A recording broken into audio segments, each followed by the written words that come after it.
ہمارے ذہنوں میں جو معیارات بیٹھے ہوئے ہیں وہ کیا ہے؟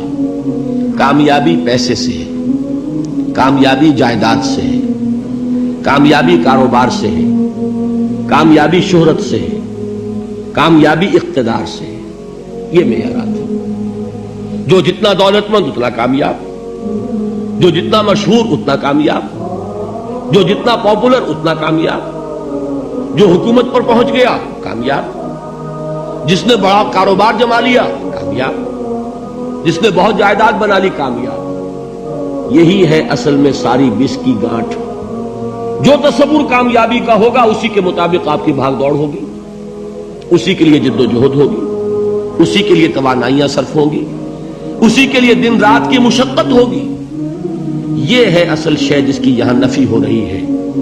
کامیابی دولت سے نہیں، کامیابی شہرت سے نہیں، کامیابی اقتدار اور طاقت اور حکومت سے نہیں، بلکہ کامیابی ہے ایمان سے، عمل صالح سے، تواصی بالحق سے، تواصی بالصبر سے. آپ غور کیجئے اس نقطہ نظر کا، اس ایٹیچیوڈ کا، یہ جو مینٹل ایٹیچیوڈ ہے، اس کا بدل جانا ہی انسانی شخصیت کے اندر انقلاب برپا کرے گا.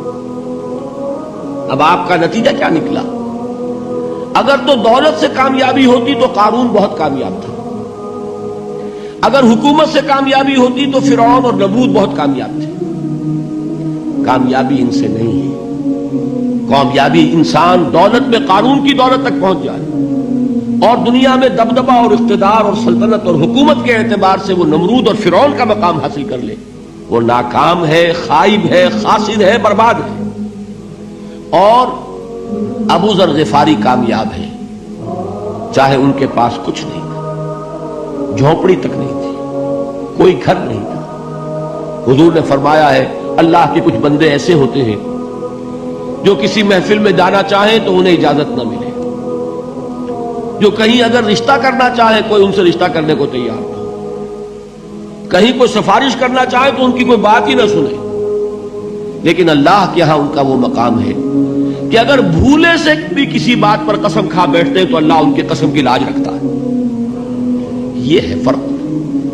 یہ جان لیجیے اچھی طرح.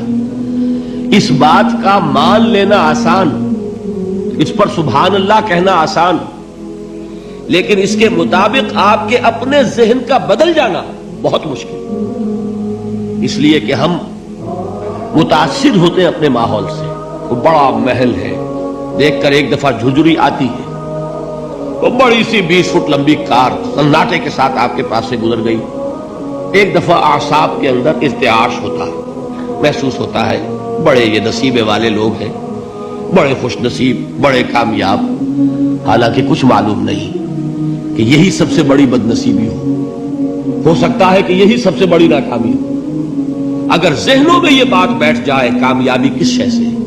یہی وجہ دیکھیے قرآن مجید میں بارہا آپ دیکھیں اولئک هم المفلحون، یہ ہے لوگ کامیاب ہونے والے.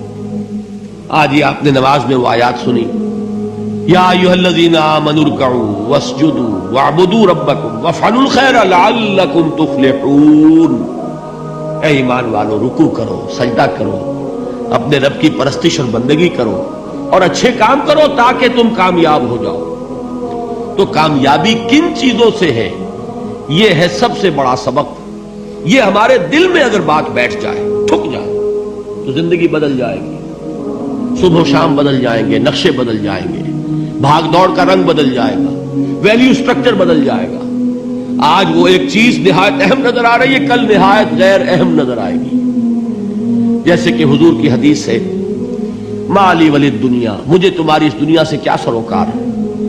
انما مثلی کراکب استظل تحت شجرۃ ثم راح فترکها، میری مثال تو اس سوار کی سی ہے جو تھوڑی دیر کے لیے ایک درخت کے سائے میں ٹھہرتا ہے سستانے کے لیے، پھر وہ اپنا راستہ لیتا ہے. اسے اس درخت سے مستقل تعلق اس کا نہیں ہے، وہ اس کا گھر نہیں، وہ اس کی منزل نہیں. اسی طرح یہ دنیا میرا گھر نہیں ہے. اب دیکھیے ہم کہتے ہیں انا للہ و انا الیہ راجعون، ہم تو مسافر ہیں، ہم اللہ کے پاس سے آئے، اللہ کی طرف ہمیں لوٹ جانا ہے. کن فی الدنیا کانک غریب و عابر سبیل، حضور فرماتے ہیں دنیا میں ایسے رہو جیسے کہ تم اجنبی ہو یا راہ چلتے مسافر ہو. لیکن یہ طرز عمل کب ہوگا؟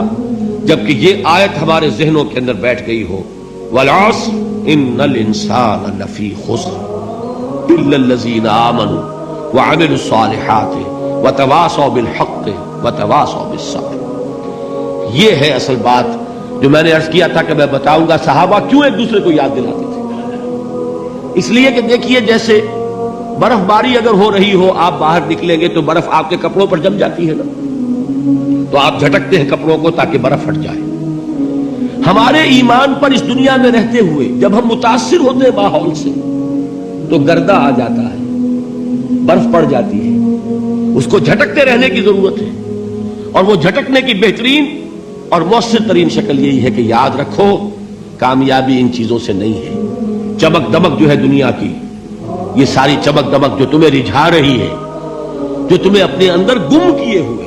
یہ لفظ گم پر اقبال کا وہ شعر یاد آ گیا کہ کافر کی یہ پہچان کے آفاق میں گم ہے، اور مومن کی یہ پہچان کے گم اس میں ہے آفاق. تم گم نہ ہو کر رہ جاؤ، اس میں مبہوت نہ ہو کر رہ جاؤ، مرعوب نہ ہو کر رہ جاؤ. دنیا ہی کی محبت تمہارے اوپر ڈیرے نہ ڈال دے، تمہارے دلوں کے اوپر مسلط نہ ہو جائے. لہذا تازہ کرتے رہا کرو والعصر ان الانسان لفی خسر الا الذین آمنوا وعملوا الصالحات وتواصوا بالحق وتواصوا بالصبر. پھر یاد کر لو، پھر تازہ کر لو اپنے اس یقین کو کہ کامیابی دولت سے نہیں، کامیابی ثروت سے نہیں، کامیابی اقتدار سے نہیں، کامیابی شہرت سے نہیں، کامیابی جائیداد سے نہیں، کامیابی ہے ایمان سے، کامیابی ہے عمل صالح سے، کامیابی ہے تواصی بالحق سے، کامیابی ہے تواصی بالصبر سے. یہ چار چیزیں ہیں کہ جو کامیابی کے لوازم